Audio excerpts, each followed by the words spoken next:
Sri Lanka, also known as Pearl of the Indian Ocean, is an island. This island is a bit isolated from the world, but an outstanding country in many aspects.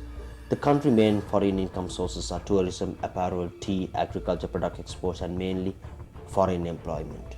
Tourism and foreign employment plays a major role here. When the world is burning from COVID-19 virus, Sri Lanka was the only country which was safe, and Sri Lankans had no risk or fear for corona.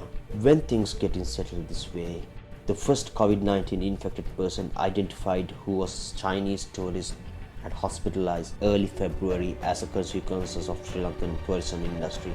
Second infected person was a Sri Lankan tour guide, also a consequence of tourism industry. From 3rd to 9th, the Sri Lankan citizens who are working in foreign countries and came down to the country within last couple of weeks. Some of them have mixed with the general public due to hesitation or to participate or knowingly missed the quarantine program conducted by the Sri Lankan government. One person was a Sri Lankan. This is the exact point that the tour transmission of the virus from overseas to the local citizens. Will this chain be limitless, or will this be limited? Let me explain why Sri Lanka has the COVID-19 threat than any other country. Major damage of COVID-19 after China was to Italy, Iran and South Korea. If you can see, especially Sri Lankans have major human engagement with two countries. Most of the Sri Lankan roots are there in Italy from early 70s, and South Korea is a famous destination for Sri Lankan youth for skill employment.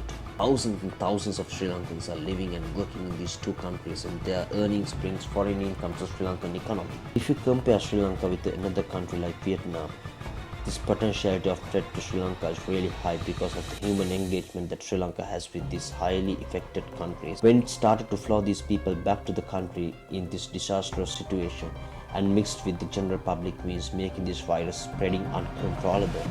The Sri Lankan government took actions to set up quarantine centers in Vatican and other areas and taken action to identify people who arrived to Sri Lanka within the month of March and who has not undergone through quarantine program and take necessary actions against them. My dear Sri Lankans, Sri Lanka is not economically strong enough to face this disaster. If it goes worse, the resources that we have are very less to fight back with COVID-19. If we pause the system for a while due to this outbreak, our economy will be going from down to hell. By this level of the situation, we have already lost our tourism and foreign employment earnings. Our exports are at double risk. Apparel industry is down due to unavailability of materials, and many more industries are at stake. Basically, Sri Lanka is a critical situation. If we would have been smarter than this to take prior actions to stop these people diluting with general public, things will be more secure by now. But I believe still we are not too late. As the citizens of the country, first of all, let's take this seriously. Let's follow the government command and be informed about preventing ourselves from this deadly disease as much as possible. Let's accept responsibly as a nation. Let's use social media wisely. Let's face this challenge as one nation.